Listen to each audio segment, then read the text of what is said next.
hari ini Miss Rita akan mengajak kalian bereksperimen tentang gunung meletus dan belajar materi tentang gunung api. Let's go!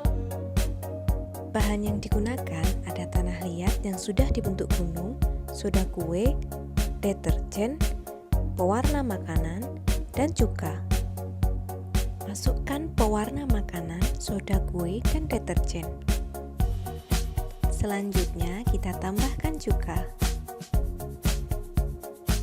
Dan gunung meletus sudah jadi.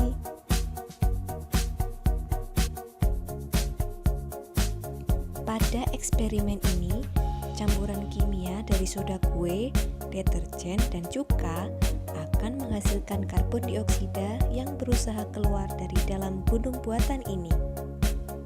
Pewarna makanan berwarna merah seperti lava yang keluar saat gunung api meletus. Selamat mencoba. Selanjutnya kita akan belajar tentang gunung api.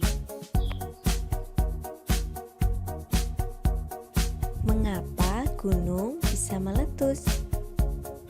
Dan ini jawabannya.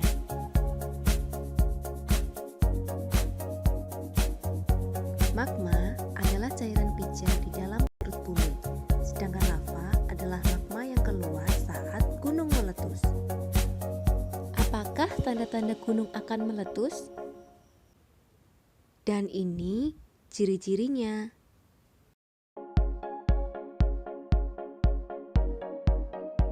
Nah, itu tadi eksperimen dan materi